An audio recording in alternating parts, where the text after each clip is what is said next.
To go. I guess it kind of goes without saying at this point, but he's had a great game, as we like to say, a nose for the end zone, no doubt. Continues to find it throughout this game, and I'm sure he's got a nice place to live. He might want to make an offer on the end zone for a second home because that's what it's been like throughout this contest. He knows how to get there, and boy, he looks happy when he does. He's already bought all the property in the end zone. That's the problem. He's going to sell to himself now. They'll start on the ground. It's Derrick Henry. And for one of the few times here today, this run's not going to go anywhere. Officially no gain on the play, and it's second down. And that's one of the few times they've been able to contain him. He's had a heck of a game, and maybe he's getting a little bit tired from how many times he's carried the ball. But I always think back to what all those old coaches say. The ball's not that heavy. Keep carrying it, kid. Now they'll try and run this sweep to McCoy. Ooh, the juke. It'll be a gain of 7, and they get it back to a 3rd and 3. You know what really fires up offensive linemen? When the guy that is carrying the ball behind them can create his own space and break a tackle along the way. The Bills on 3rd down. They've been good, 3 for 4 thus far. This time it's 3rd and 3.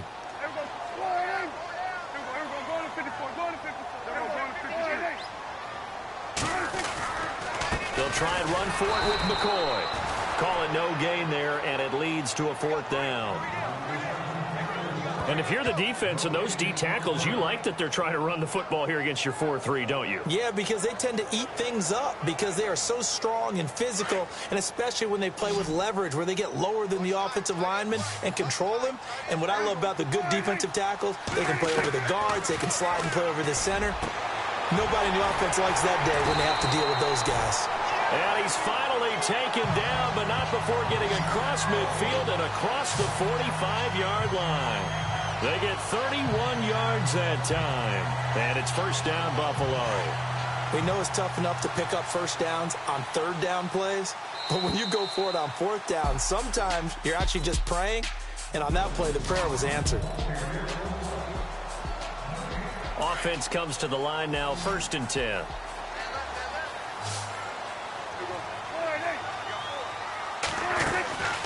They'll run it now out of the gun. Room here to run. And he'll get this one down near the 20-yard line. That good for 22 and a 1st down. And that's why defense coordinators always preach 11 guys to the ball. Because sometimes you have a missed tackle, but if you have a swarm of guys around, less room for them to roam even after the first missed tackle. In this case, tackle was missed, plenty of open field to get after that. And he's brought down after a good gain. Chewing up big yardage. Another nice gain there. This one goes for 20. This has been an up and down, back and forth type of a game, hasn't it? Maybe this long drive, take a little bit of the wind out of their sails, kind of settle things down a little bit. 2 big plays in succession. Not sure this D knows what hit him, but now they got to get ready. It's 1st and he'll get in. Touchdown, Buffalo. Derrick Henry taking it in. And the Bills have taken the lead here in the 4th quarter. So from 3 scores down, these guys have fought all the way back to grab the lead. And I'll just tell people what happened when they went up 3 scores. I wrote on your paper 2 words, game over, and now I'm eating those words. I was wrong. And it's intercepted at the goal line. Snags it for the pick. And a big turnover there as his guys will get the football back. It's interesting that when it comes to 2-point conversions, even heavy run teams tend to throw the ball in these situations. In this case, this one was intercepted. Yeah, they weren't fooled. They were ready for the pass, picked it off.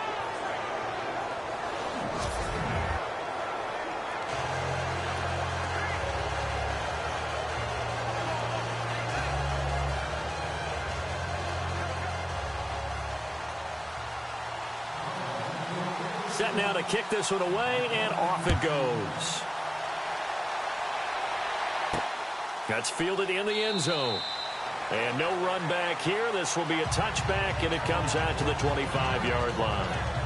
Out comes this offensive unit as they get set to take over here. Right now, Charles, this is the drive of the season. You're on the road here in the playoffs. It's put up or shut up. They need points. This is where you have to come together as a team, as you just noted, on the road. So that means they've carried that mentality with them throughout. Hey, we've got to go out there, we've got to rely on ourselves, right? Focus, yet still find the fun in it. How great is this, guys? Look at the spot we're in right now. And then go to your top players, call the plays that they run best. Yeah, sort of controlling their own destiny, but this place has been loud. Not going to be easy.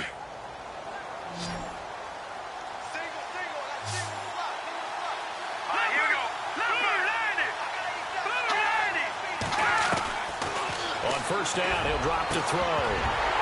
And it pops free. The collision there jarred the ball loose and brings up second down.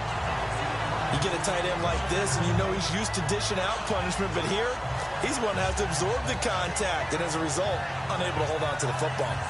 Offense still needing 10 yards. Second down.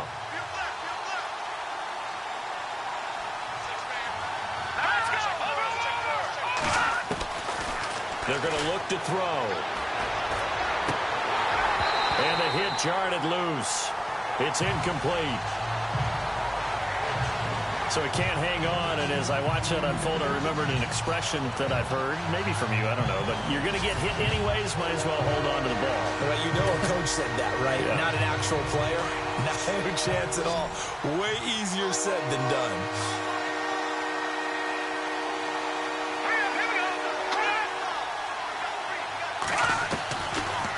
Looking to throw. And Robinson with a big catch. And they'll get him to the ground, but he got all the way down to the 30-yard line. A really good pickup of 28 yards. Tell you what, he's been able to put the ball in some tight spots all game long. That throw, no different. Yeah, a lot of people would call it a gutsy type of a throw.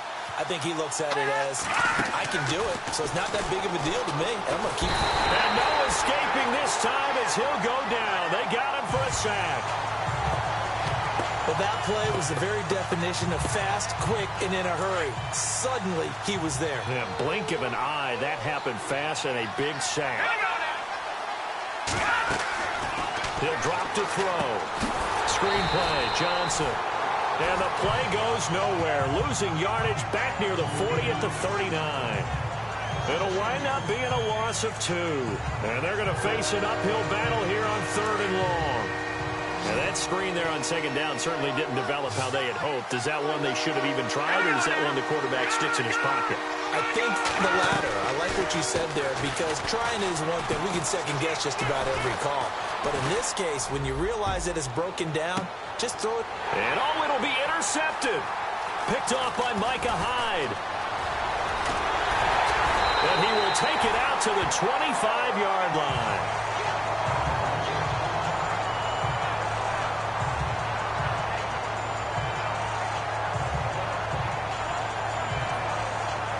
And now out come the Bills.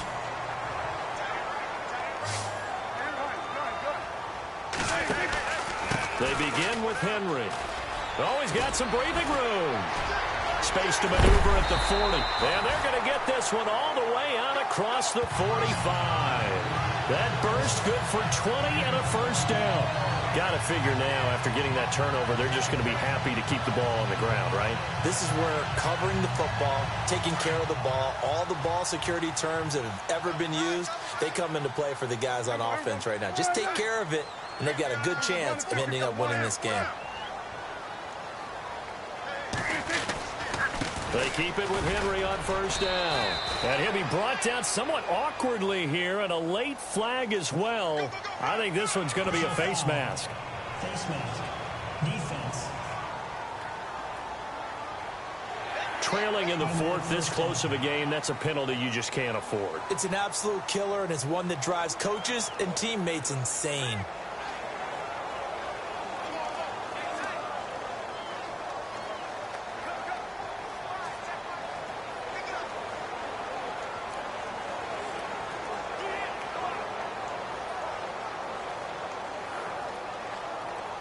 Time is starting to run out, really becoming a factor. We'll see if the defense can get the stop they need to get the ball back to the offense.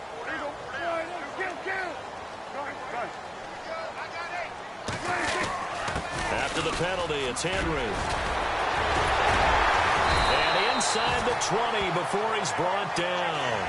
It's a pickup of 17 on that one, and a Bills first down. I think this defense tired of seeing him run the football, and this D-line probably getting sick of the O-line as well. And as I'm watching this, I'm thinking about a conversation I had with Adam Gase, the head coach of the Miami Dolphins in the offseason. He told me that he asked his running backs each week for their favorite runs. Give me your 3 top runs. And right now, you're seeing a guy that's probably using his top runs to great advantage in this game. He is in a zone.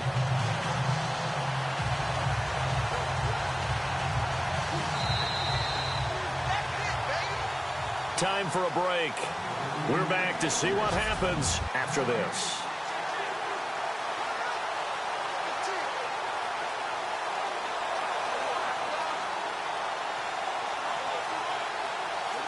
So it's Bills football here as we get you reset.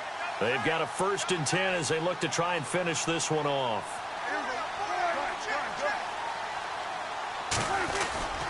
Henry will get it. He's been busy today. And they'll get him down right around the 16. And now we'll see a timeout used on defense as they stop it right out of the break with 1:57 to go in the ballgame.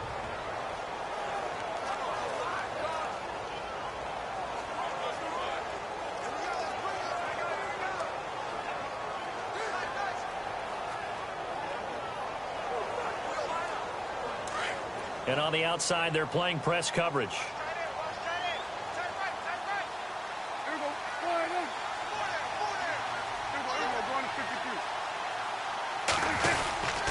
Again to Henry. And quickly, we're going to get another stop here with 1:54 left as they call the timeout defensively. The Bills on 3rd down. They've converted 3 out of 5 thus far. This will be 3rd and 5.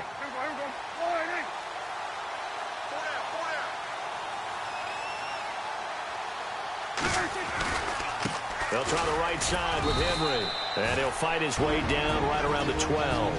And now we're going to get a timeout defensively.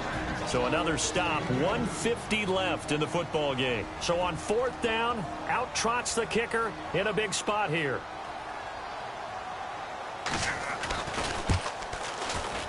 And the kick by Butker is good. And that'll push the lead up to 8. So, Charles, I think from a defensive perspective, you have to look at that field goal there and consider it a win. You were able to keep them within a touchdown, so no question about it. That was the kind of stand that keeps you in ball games. That'll be taken in the end zone. And no run back here. This will be a touchback, and it comes out to the 25-yard line. Now here's the signal caller getting ready to lead this offense again. And he comes out on the heels of an interception he threw last time they had the ball. Yeah, and you know, the quarterbacks that I know that are the best ones, the ones that really know how to lead their team, they tell them, that's on me. That's my bad. But let's go back out there and move ahead again, guys. We can get this done. One good thing for them, it did only lead to 3 points and not a touchdown after that turnover. Big thanks to the defense. And he can't hang on to it. That would have sealed it. Instead, 2nd down.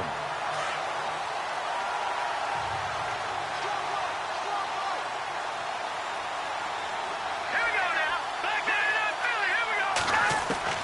They'll look to throw. His throw's going to be incomplete. The intended receiver was David Johnson, and it's 3rd down. Well, not to get too overcritical there because he knows what he's doing, but his shoulders went a little off kilter there when he threw that.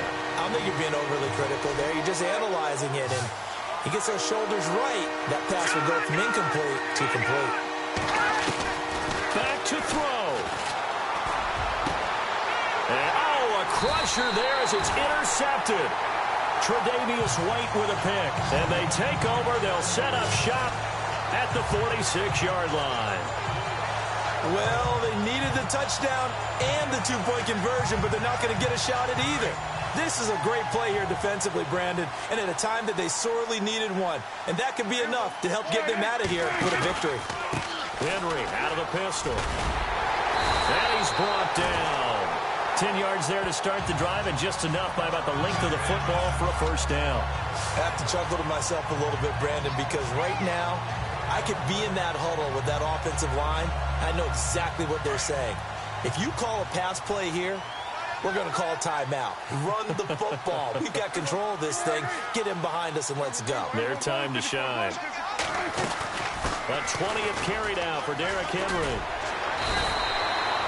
It's a 6-yard pickup, and it gets him to 2nd and 4. Charles, why didn't they just take the knee there? You're asking the question that I'm asking as well, because we've seen a lot of football where coaches decide maybe they get a little greedy. I don't know if they're doing it for stats or for what reason. We've seen it happen in college, and how about in the NFL? The miracle of the Meadowlands. All they had to do was take a knee, and the game was over. The Giants ran it one more time. Ball popped free. Philadelphia picks it up and wins the game. What year was that? 1978. I think it was in November. Now a handoff to Henry, and he'll get this one down to about the 27. They got 2 of the 3 they needed there. It leaves them with 3rd and just a yard. I guess the simple question, why not just take a knee there? I don't understand either why you would take any sort of a chance. We've seen it happen in the game of football. Doesn't matter whether you've watched high school, college, or the NFL. Some people get a little greedy, try to get that extra running play in, and it can backfire on them.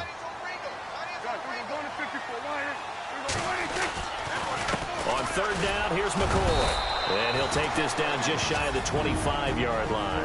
And the clock will now stop as a timeout is called with 5 seconds left. So on 4th down, out trots the kicker in a big spot here. This to make it a 2-score game. And this one is right through. And that will bump the lead up to 11. So barring something extraordinary, something crazy here in the closing stages, that field goal should just about put this one on ice. Brandon, this will be a great win for them. The better team's going to win this game, no question about it. Very short kick. This will be taken by one of the up men. And they're going to be set up in excellent field position up past the 45. Well, 1 win down, still 3 to go to get to the most hallowed ground in sports, but a good start. A terrific start because they get to move on. Unfortunately for the team that lost, it's a long offseason ahead for them now.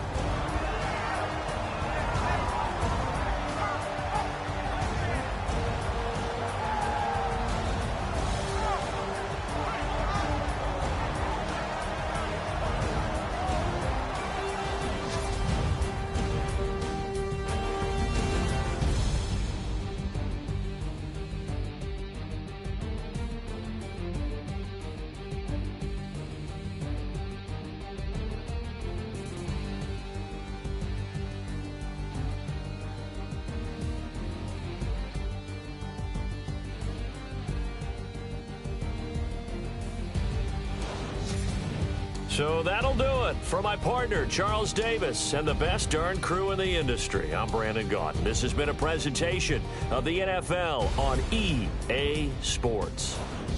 Now we just have to deal with a snow-filled parking lot as we say so long from Buffalo. I'm just looking forward to getting warm.